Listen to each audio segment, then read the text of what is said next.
He took my throat in his hands and I thought that was the end of my life. The words tore out of Mia Sinclair before she could stop them, raw and broken, spilling into the blazing Nevada sun like blood into water. 9:47 in the morning, the grocery store parking lot cracked and shimmering with heat, asphalt soft enough to leave footprints. She stood beside a rusted shopping cart with 2 plastic bags, diapers, bread, peanut butter, everything rationed down to the last cent, wearing a second-hand blouse that hung loose on her frame and jeans patched at the knee.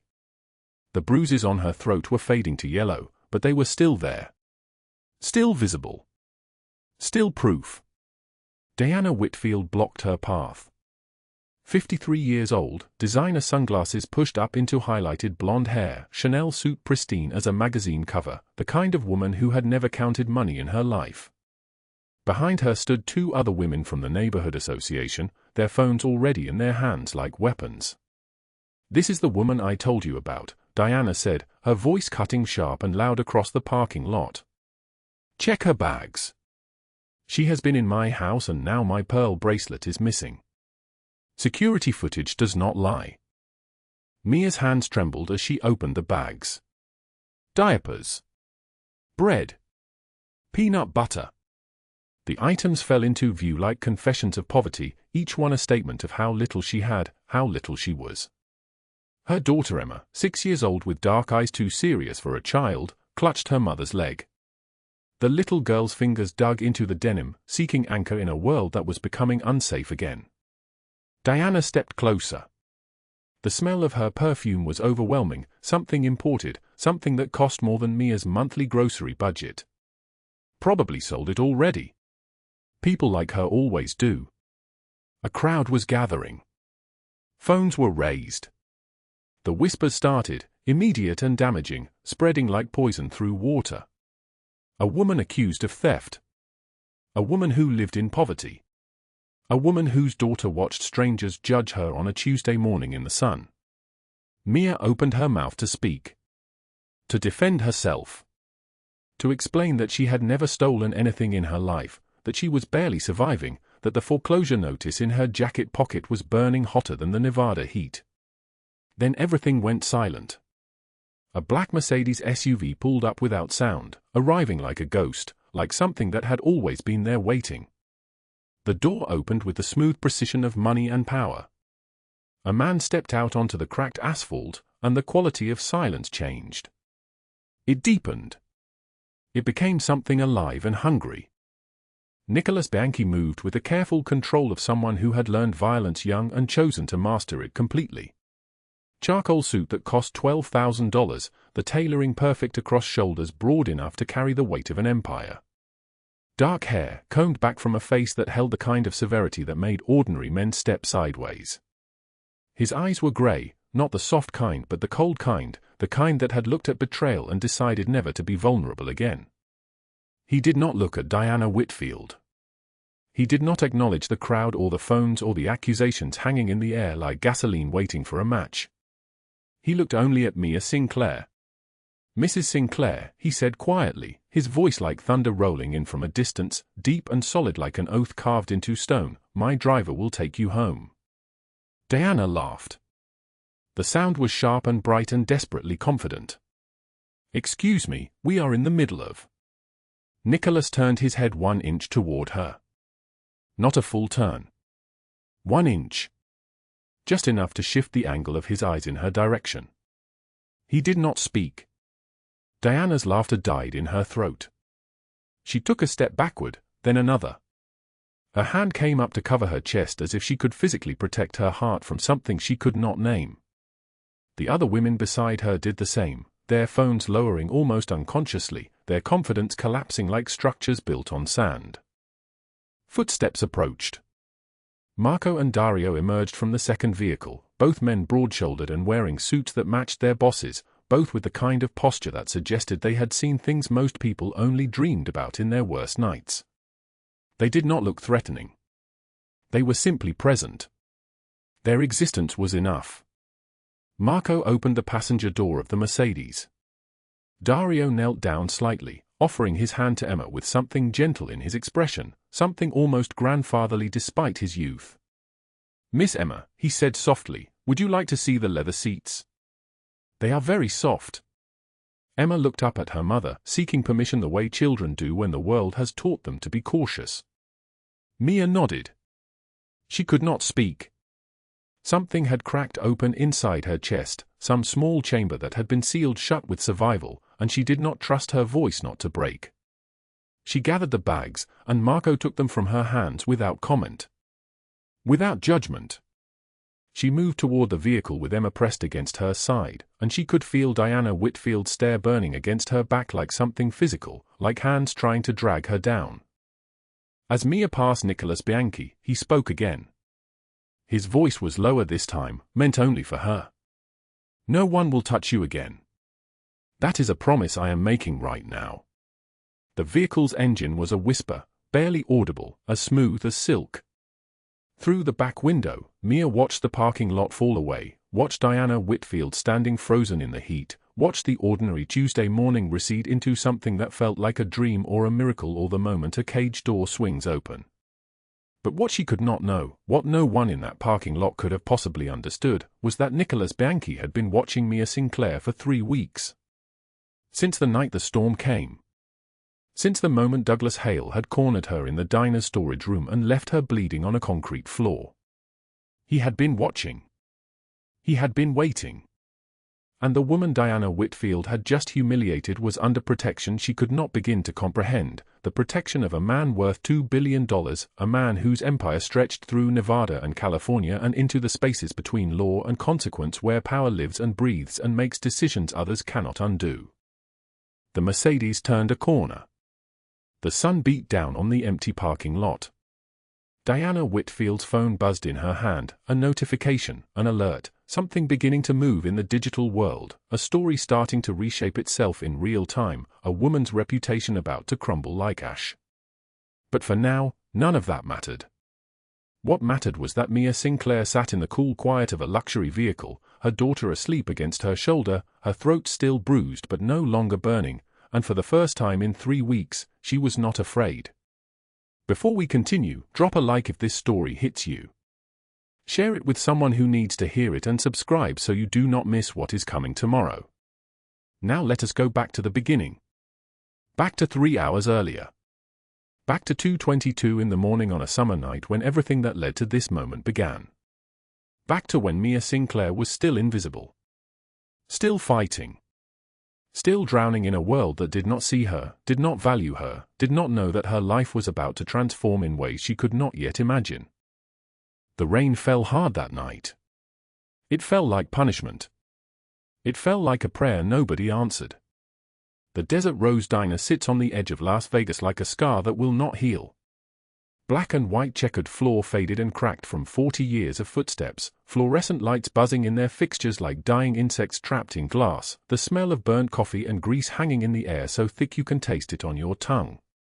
At 2:22 in the morning, the diner is almost empty. A trucker sleeps in the back booth, his head tilted against the window, snoring softly. The cook stands outside smoking, silhouette visible through the kitchen's back door. And behind the counter, Mia Sinclair wipes down the laminate surface for the 4th time tonight, her movements automatic, deliberate, the movements of a woman who has learned that staying busy means staying invisible. She is 27 years old but looks decades older. Her red uniform hangs loose on her frame, stained with ketchup across the left pocket and bleached pale in the armpits from sweat and fear. Her white sneakers have holes worn through both big toes. Her hair, once dark brown, is tied back in a braid that has come loose during her shift, strands falling across her face. But it is her eyes that tell the real story. They are the color of worn copper, and in them lives a tiredness that no amount of sleep could ever fix. This is the exhaustion of a woman who counts quarters on the kitchen table, who chooses between feeding her children and buying antibiotics, who has learned that the world has already decided what she is worth and it is not much. Her manager, a man named Robert who is 63 and has worked at this diner for 28 years, sits at the register counting bills with the precision of someone who trusts nothing and no one. He does not look at Mia. He never looks at Mia. She wipes the counter again.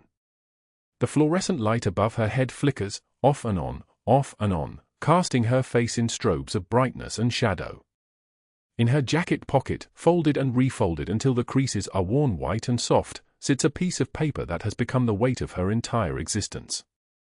The foreclosure notice arrived 7 days ago on a Tuesday morning. Douglas Sinclair, her ex-husband, died in a construction accident 3 years prior and left her with nothing but a mortgage and 2 children. The house, a small rental on the edge of town, is all they have. $85,000. That is what she owes. 3 days remain. The number sits in her chest like a stone. $85,000. $78 in her pocket from tonight's tips. Emma is 6 years old. Her son Marcus is 4. They are waiting in her broken-down sedan 3 blocks away because she cannot afford childcare and cannot leave them alone in a house that is no longer hers. Robert slides an envelope across the counter. Her tips. $78, mostly singles, a few 5s, no 10s, no 20s. No one leaves generous tips for a waitress who looks like she is disappearing. He speaks without meeting her eyes. His voice is thin, administrative, the voice of a man who has already forgotten her name. Storage room needs cleaning before you go. Mia nods. She takes off her apron and walks toward the back. The storage room is small, narrow, lit by a single bulb that casts everything in sickly yellow. Boxes of supplies stack against the walls. Industrial cans of tomato sauce, cooking oil, flour in bags that tear and leak white dust onto the concrete floor. The room smells like cardboard and rust and something underneath it that might be mold or might be the smell of a place where nothing ever sees sunlight. She does not notice him until he moves. Douglas Hale is 43 years old, a truck depot supervisor who has been offering her rides for 3 months now. Always smiling too long. Always standing too close. Always finding reasons to touch her shoulder or brush her hair back or say her name in a way that makes her skin feel like it is trying to escape her body. He is standing in the corner of the storage room, leaning against the wall like he has been waiting. Like he has been waiting for a long time. You have been avoiding me, Mia. His voice is soft. That is the terrifying part. It is soft and reasonable and almost kind, the way a person speaks to a child or a small animal they are about to hurt. She backs away. Her hip hits a shelf. A can falls. It rolls across the floor with a sound like a small bell ringing. I need to finish my shift, she says. Her voice is barely a whisper. It sounds like wind through a gap in a wall. He smiles. His teeth are yellow. You need money. I know about your situation. I have heard the conversations. The house, the children, the debt. I know all of it, Mia. And I have helped a lot of women like you. Gave them opportunities. Made their problems disappear. You should be grateful. She tries to move past him. Her shoulder brushes his chest. His hand shoots out and wraps around her wrist. His grip is tight, the pressure immediate and complete, cutting off blood flow. She feels her hand begin to tingle. Let me go. I do not think so. His other hand comes up and closes around her throat. His palm is warm. His fingers are strong. The pressure is immediate and overwhelming, like drowning but still breathing, like falling but remaining perfectly still. Her vision begins to darken at the edges. The world becomes a tunnel. She tries to scream but there is no air. There is only his face close to hers, his eyes empty of everything except hunger. Nobody will believe you, he whispers. Nobody will even care. Mia's hand finds a can on the shelf behind her. Her fingers close around it. Cold metal. Heavy. She swings it toward his temple with everything remaining in her body, every ounce of desperation, every prayer she has not spoken in 10 years. The can connects with a sound like a wet melon splitting. Douglas staggers backward. His hand releases her throat. She runs. She crashes through the back door into the parking lot and the night swallows her whole. Summer thunderstorm has broken open above the city. Rain falls like punishment, sudden and total, soaking her uniform instantly, running down her face, mixing with blood from her split lip. Her left eye is already swelling. Handprint bruises are forming on her throat like a necklace of violence. The sky cracks white with lightning. Thunder follows so close it shakes the ground. She runs 3 blocks through the downpour. Her sneakers splash through puddles. A car passes, headlights cutting through the rain, and she does not know if it is him behind the wheel. Her breath comes in gasps. Her throat burns. Every swallow tastes like copper and fear. Her sedan is parked on a side street, a 2009 Toyota that has been dying by inches for 3 years now. She purchased it for $2,000 in cash on credit she will never pay back. Emma and Marcus sleep in the back seat, covered with her coat. Emma's stuffed rabbit, grey and missing one ear, is tucked under her chin. Marcus's hand is extended toward the empty space where his mother should be. They have learned to sleep this way, waiting, always waiting for her to return. Mia climbs into the driver's seat. Her hands are shaking so badly she can barely fit the key into the ignition. The engine turns over once. It turns over twice. It dies. She tries again. The battery is dead. Dead like everything else. Dead like hope. Dead like the future she had promised her children. Rain pounds against the windshield. The wipers are not running. She cannot see anything except darkness and rain. She puts her forehead on the steering wheel and sobs once, completely, silently, her entire body shaking so that the whole car trembles, so that Emma stirs and opens her eyes and looks at her mother's shoulders heaving in the front seat and says nothing because at 6 years old she has already learned that some pain is too big for words. The rain continues. The storm does not care. Thunder rolls across the desert sky like the voice of God telling her she is too late. You are always too late, you are nobody and nobody saves people like you. She is thinking about the foreclosure notice. She is thinking about Emma's school uniforms that need to be washed. She is thinking about the medication Marcus needs for his asthma that she bought last month instead of eating lunch for a week. She is thinking about Douglas Hale and wondering if he is still in the storage room or if he is coming for her, if he knows where her car is parked, if this is the moment everything ends. What she does not know is that someone has been watching. Someone has been watching for a very long time. Someone who operates in the spaces between law and consequence, where power lives and breathes and makes decisions others cannot undo. Someone whose empire stretches through Nevada and California and into the darkness where the rules change and the playing field becomes something entirely different. What Mia Sinclair does not know is that the rain is about to stop. What she does not know is that 15 minutes from now, a convoy of black SUVs will turn onto this street, their headlights cutting through the storm like blades. What she does not know is that a man worth $2 billion, a man named Nicholas Bianchi, a Sicilian Mafia boss with scars running down the left side of his face like a map of every decision he has made, is about to step out of the lead vehicle and look at her through the rain and see something in her swollen eye and blooded throat that mirrors his own past so perfectly that something inside his chest that has been frozen for 15 years will begin to thaw. But that has not happened yet. For now, there is only rain. For now, there is only a woman sitting in a dead car in the dark with her 2 sleeping children and $78 to her name and 3 days before she loses everything. For now, there is only the storm. The rain hammered against the sedan like fists, each drop a small hammer strike against the metal roof. 3:47 in the morning. The highway stretched empty in both directions, nothing but darkness and storm and the sound of wind tearing through the canyon walls. Mia Sinclair sat in the driver's seat with her hands gripping the steering wheel, though the car had been dead for 20 minutes. The engine had simply stopped. One moment the headlights were cutting through the downpour, the next moment nothing but silence and the hiss of water on hot metal cooling in the cold desert air. Emma stirred in the back seat, her small voice cutting through the darkness like a question mark. "Mama. Just a storm, baby. Go back to sleep." Mia's voice came out steady, but her hands were shaking. She forced them to release the wheel.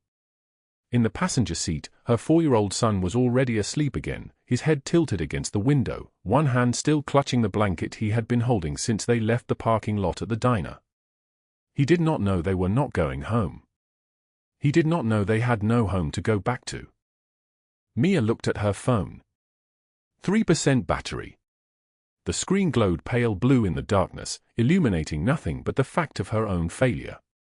She opened the Notes app and looked at the numbers she had been calculating obsessively for 3 weeks. Rent arrears, $2,400. Utilities, $680. Food for the month, $340. 3 days to find $85,000 or the bank would lock the apartment and her children would sleep in this car permanently. The foreclosure notice sat crumpled on the passenger seat beside her phone, the ink already fading where her fingers had gripped it too many times. She picked it up again. Same words. Same date. 3 days. Always 3 days, as if the universe had decided that was the exact amount of time it took to break a person completely. Her face throbbed. Her throat burned when she swallowed. Douglas Hale's hands had felt like iron wrapped in leather, and when he had driven her into the wall of the storage room, something inside her ribs had cracked. She had managed to knee him in the groin, managed to run, but not before she saw his expression, not anger, not fear, but certainty. The certainty of a man who knew he would find her again. I have helped a lot of women like you, he had said in the darkness of the storage room, his breath hot against her ear. She knew what he meant. She had heard the stories whispered between shifts at the diner. Girls who disappeared.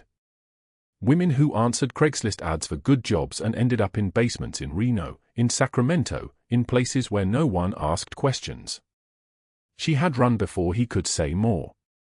She had run into the rain and found her car and driven for an hour before the engine died and left her here, parked on the shoulder of Highway 15 with $78 in her pocket and 2 sleeping children and the understanding that Douglas Hale now knew where she worked, where her children went to school, where her car was parked. Lightning cracked the sky open. For one bright second, the desert lit up around her, every rock and cactus thrown into sharp relief. Then darkness crashed back down. Mia counted the space between the lightning and the thunder. 2 seconds. The storm was 3 miles away and moving closer. She could smell it now, the electric smell of ozone and rain-soaked earth blowing in through the cracked window. She closed it. Locked all the doors. Pulled the blanket from the front seat and arranged it over Emma in case the temperature dropped further. Her phone buzzed. 2% battery. A notification from the bank, insufficient funds. The $17 she had deposited yesterday was already gone, the automatic draft for the electricity pulling it immediately. She did not bother to open the notification. She already knew. She knew the numbers the way she knew her own heartbeat. The sound came first.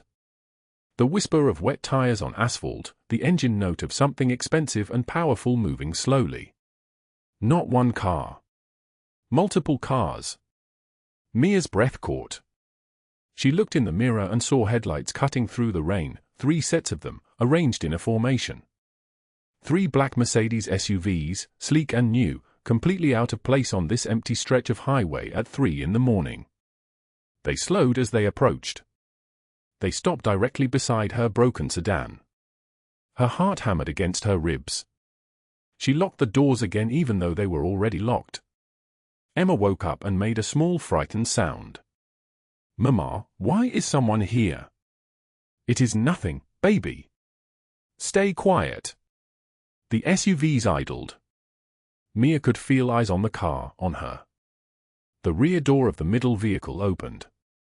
A man stepped out into the rain, and even in the darkness she could see the way the storm seemed to move around him, as if the rain itself recognized something dangerous and gave him space. He was tall, perhaps 6 feet 2, with the kind of shoulders that made expensive suits look like they were straining at the seams. Dark suit. Dark hair. An umbrella held with the kind of casual control that suggested he had never been uncomfortable in his life. He walked to her window and did not knock. He simply stood there and waited, rain sliding down the umbrella, his face turned slightly toward hers so she could see it in the dashboard light. Sharp features. Dark eyes that seemed to catalogue everything about her in a single glance. A scar that ran from the corner of his left eye down to his jaw, old enough to be pale but deep enough to suggest violence. Mia cracked the window 1 inch. Rain sprayed in, cold water on her face.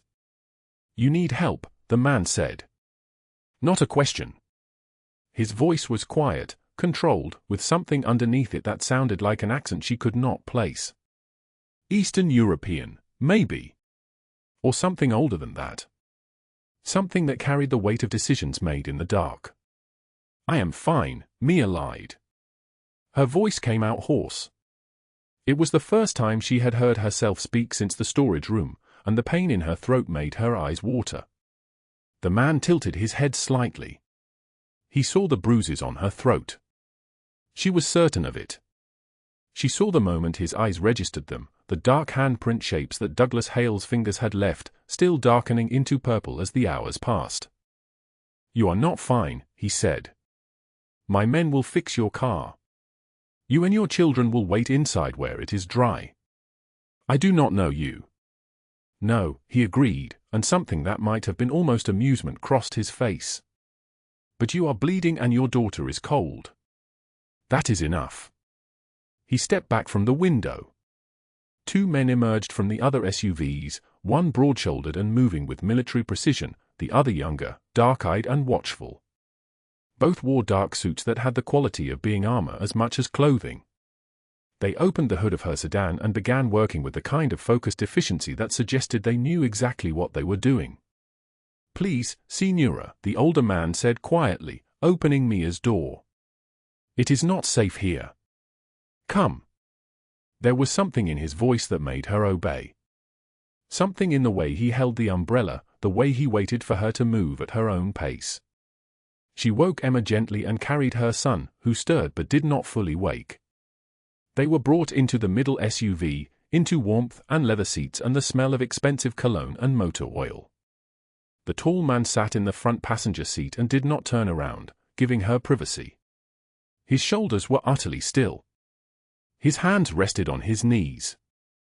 Mia held her children and felt the car move forward into the rain, and through the rear window she watched the desert light slide past, watched the 2 men remain behind with her broken sedan, and understood that something fundamental had shifted. The man in the front seat had not introduced himself. He had not asked her name. He had simply decided to help her, and that decision now moved forward with the inevitability of a stone rolling downhill. The convoy pulled onto the off-ramp toward Las Vegas at 4:15 in the morning. At 2:33 in the afternoon, Mia's phone buzzed in her apron pocket while she was clearing table 7 at the diner. The text sat there like a blade wrapped in ice. "You think you are safe? You are not. I am coming for you and your children.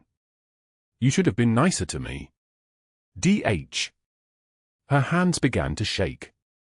The coffee pot slipped from her grip and shattered across the tile floor, the dark liquid spreading like spilled blood. Her coworker Sarah rushed over. "Mia? What happened?" But Mia was already dialing. Nicholas answered on the first ring. His voice came through steady and cold. "What has happened?" "He knows where I am." "Douglas." "He is. Stay in that building. Do not leave. Marco is coming to you now." The line went dead. Mia's breath came in short gasps. She thought about running. About taking Emma and her son and getting in the car with her $4,200 saved, maybe enough for a bus ticket somewhere, maybe not, maybe enough to disappear for a few weeks before he found them again. Her manager approached, concerned. "You need to go home." "Yes," Mia whispered. "Family emergency." She punched out at 3:17. Marco was already waiting in the parking lot, standing beside a black sedan, his broad shoulders blocking the afternoon sun. He did not speak. He simply opened the passenger door and waited for her to move. At 3:42, Marco drove her to Emma's school. The rain started before they arrived, soft at first, then harder. Summer storm moving in fast. Mia's leg bounced constantly, her fingernails picking at the skin around her thumb. Marco said nothing.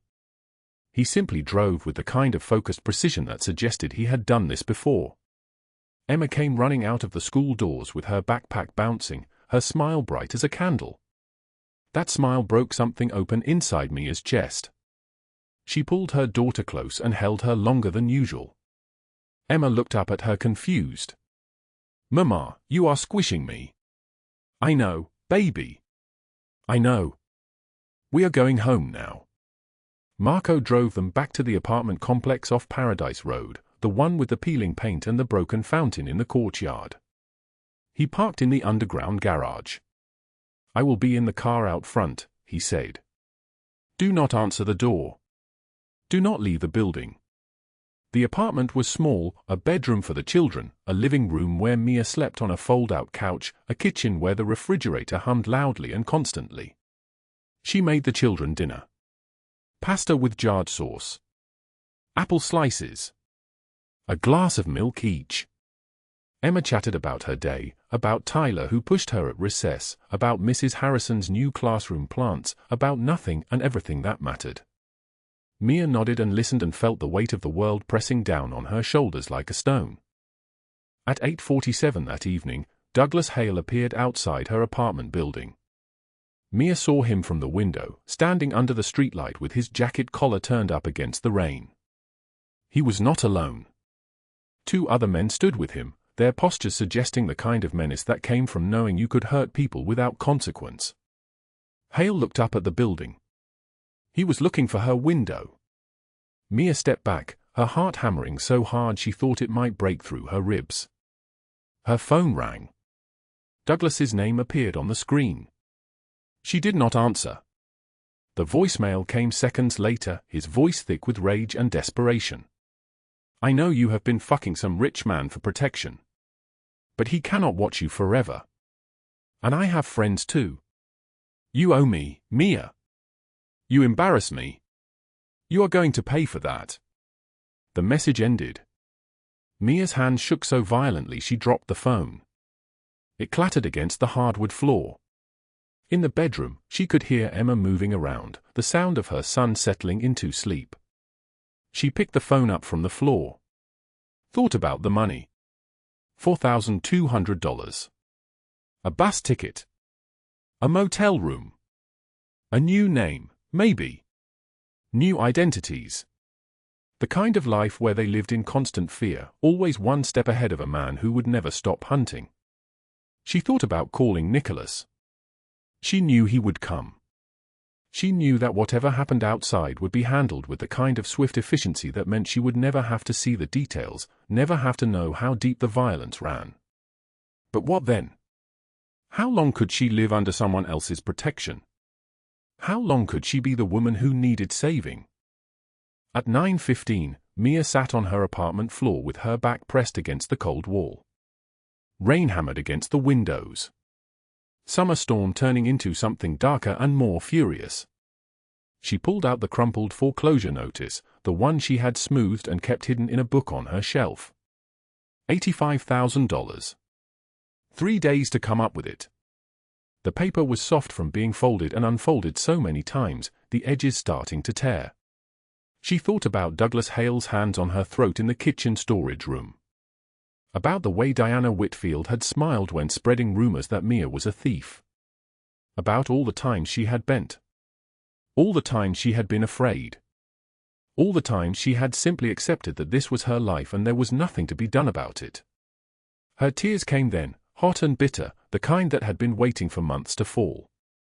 Emma's voice came from the bedroom, small and half asleep. "Mama? Are you there?"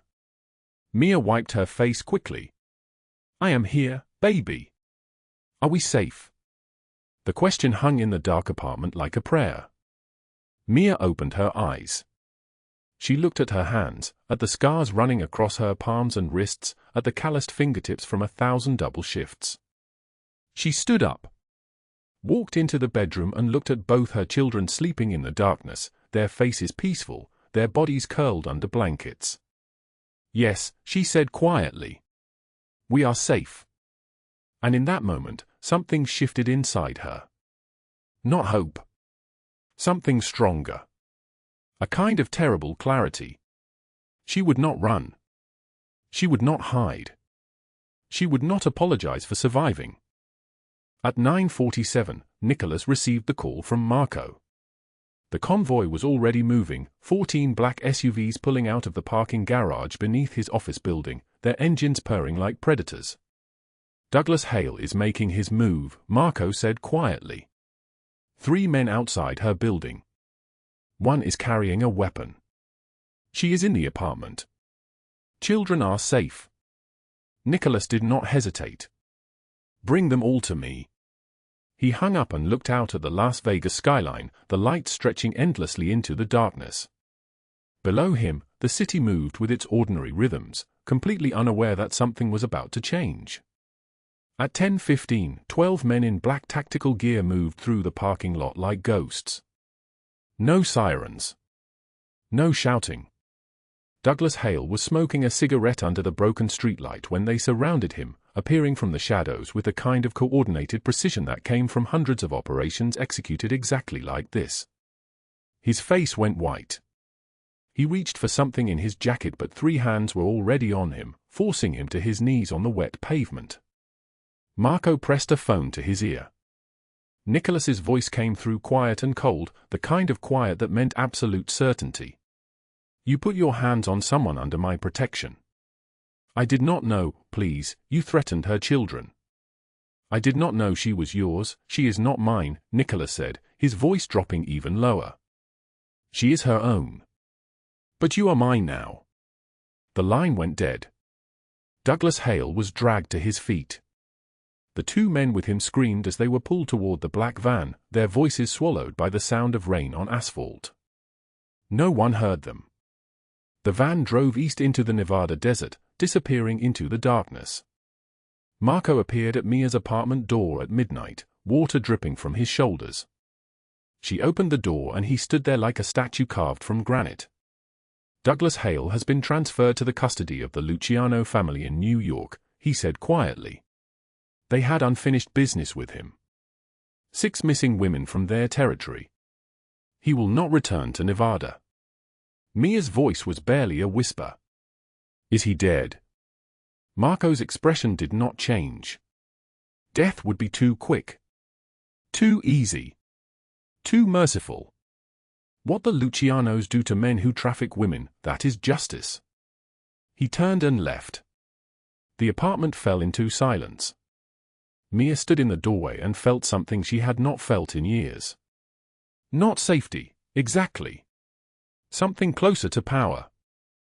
The next morning at 9:47, Mia was in the grocery store parking lot with Emma holding her hand.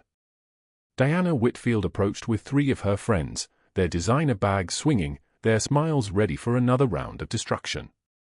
"Mia," Diana said sweetly. "Still trying to pretend you are respectable? Everyone knows what you are." That was when the black Mercedes pulled up. Nicholas Bianchi stepped out, his dark suit immaculate despite the morning rain, his movements deliberate and unhurried. Diana's voice died in her throat.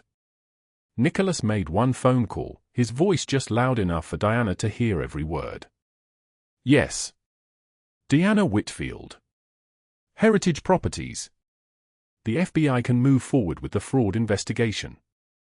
I believe you have sufficient evidence now regarding the charity fund embezzlement. $340,000 over 3 years. He hung up and looked at Diana directly. "Your accounts are frozen. Your office will be visited in approximately 2 hours. Your husband has been notified of everything." Diana's face went white, the color draining like water from a broken glass. Her friend stepped away from her slowly, the way people distance themselves from contagion. "You cannot." "I can. I did.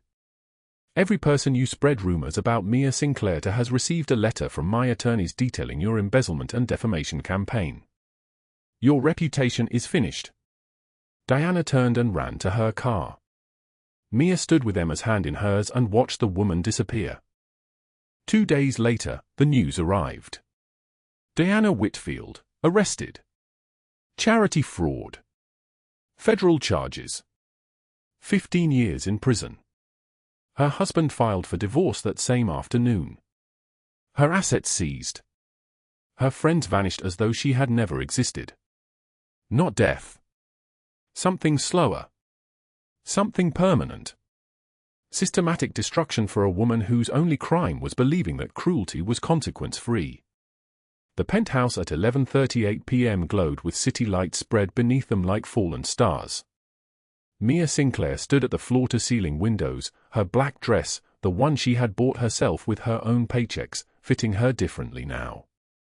6 months had transformed her. Not just her body, though her shoulders carried less weight. Her eyes. The way she held her spine. The way she breathed without checking over her shoulder first. Nicholas Bianchi sat at the dining table, watching her. Not the way he had watched before, careful, protective, from the shadows. This was different. This was a man looking at an equal. They had eaten in near silence. The rain drummed against the windows, steady and patient, the same kind of rain that had nearly drowned her once. "You have paid back the $500 I gave you for groceries," Nicholas said finally, his voice deep and solid like an oath.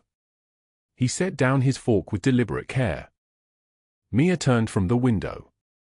"Yes." "You did not have to." "Yes, I did." She moved toward the table, pulled out the chair across from him, and sat down. Not hesitantly. Not with the flinching uncertainty that had marked every movement 6 months ago. She sat the way someone sits who knows the ground beneath them will hold. "Why?" he asked. "Because I am not a charity case anymore. I am not the woman you found bleeding on a summer highway. I am not the woman who needed saving." Nicholas was quiet for a long moment. The rain intensified, drumming harder against the glass. "No," he said finally. "You are not. So why am I still here?" Mia leaned forward, her voice steady. "Why do you still watch? Why do you still call? Why have you kept Marco outside my apartment building every night for 6 months?" A faint smile crossed his face.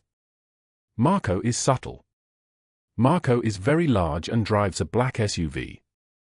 There is nothing subtle about Marco." She waited. "Tell me the truth." Nicholas stood and walked to the window. His tailored suit cost more than her monthly salary. The watch on his wrist was worth more than the car she now drove, a used Honda, bought with her own money, parked in a lot 20 stories below. Everything about him screamed power. Everything about him whispered violence underneath. Yet when he spoke, his voice carried something she had not heard from him before. Vulnerability. Like a blade wrapped in ice, sharp and cold and somehow terrifying because it was real. "Because I was wrong," he said. "About what?" "That night on the highway. I thought I was saving you. I thought I saw someone who needed protection. Someone broken who could be fixed by proximity to power." He turned to face her. "But you did not need me to save you. You needed time. Space. A chance to breathe when breathing felt like drowning. You saved yourself. You always were going to." Mia's throat tightened. "My brother betrayed my family 15 years ago," Nicholas continued, his words measured and deliberate. "He broke because we were built on fear and obligation. People stayed because they were afraid to leave. When he fell, everything collapsed. I spent 5 years rebuilding on different ground. Loyalty that is chosen, not forced. Trust that is earned, never demanded. You could have left at any time in these 6 months. I would not have stopped you. But you stayed. You went to night classes. You earned your position at the company through merit, not nepotism.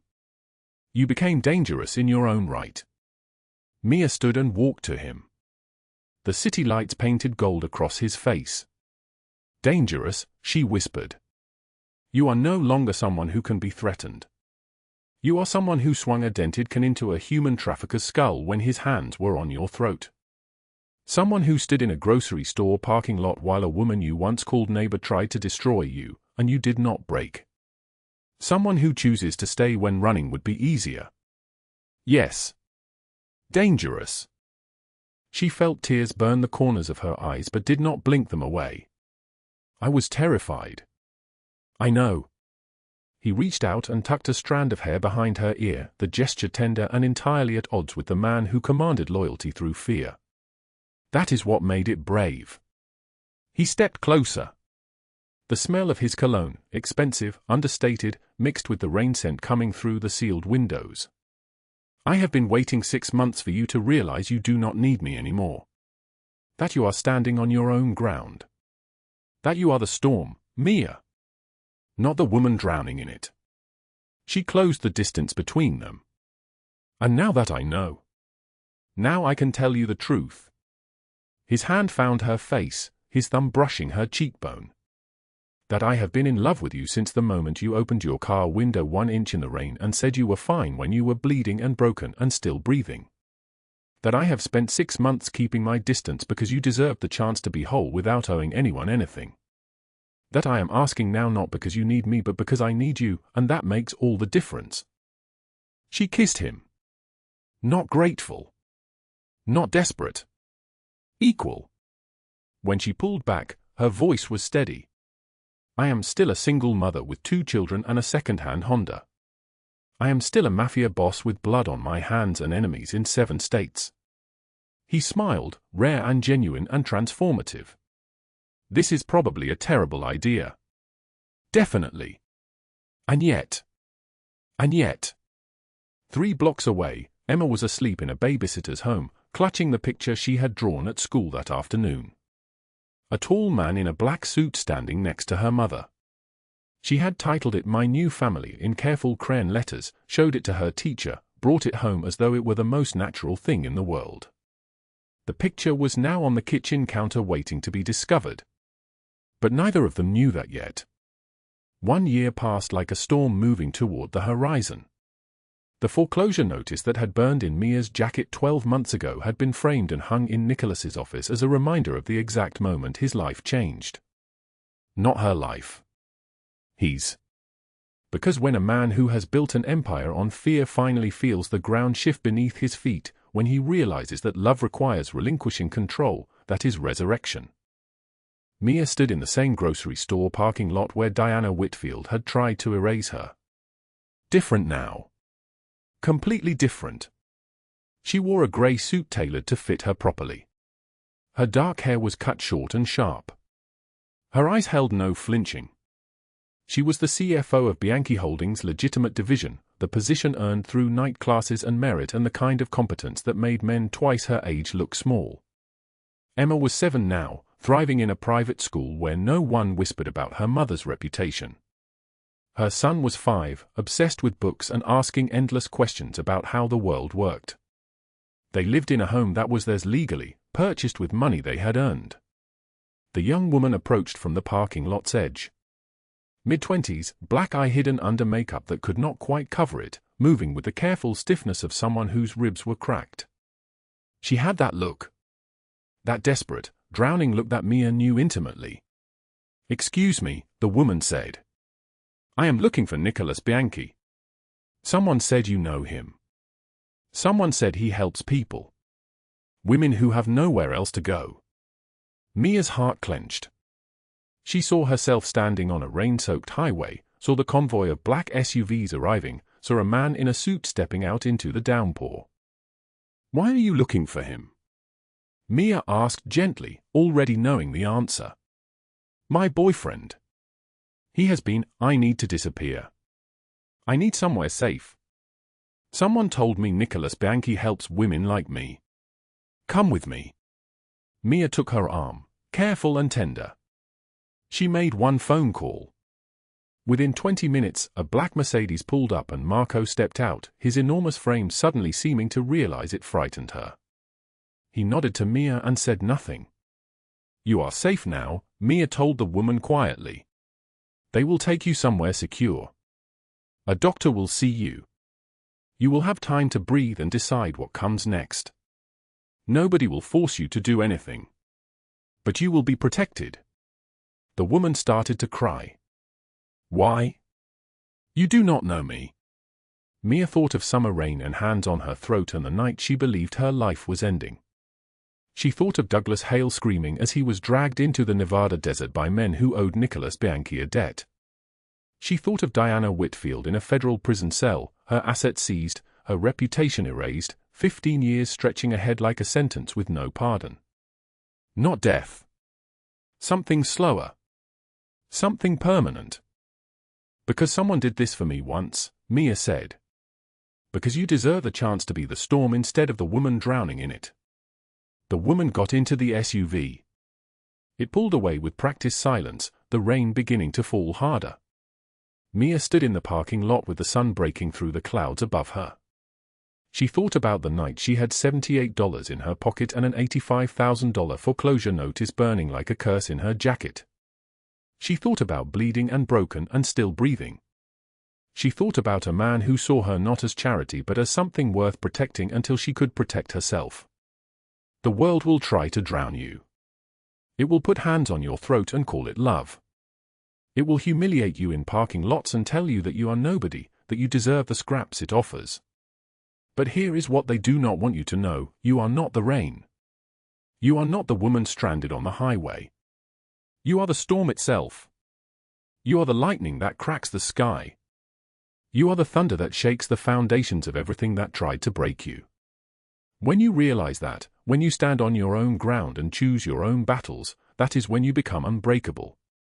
The storm will pass and you are far stronger than you think. If this story moved your heart, drop a like right now. Share it with someone who needs to hear it. Subscribe and turn on notifications because tomorrow's story will change someone's life. Comment below, what would you do if you found someone stranded in a storm? Your answer might save someone. Thank you for watching. We wish you good health, a joyful life, and days filled with peace and happiness. Goodbye, and we will see you again in the next video.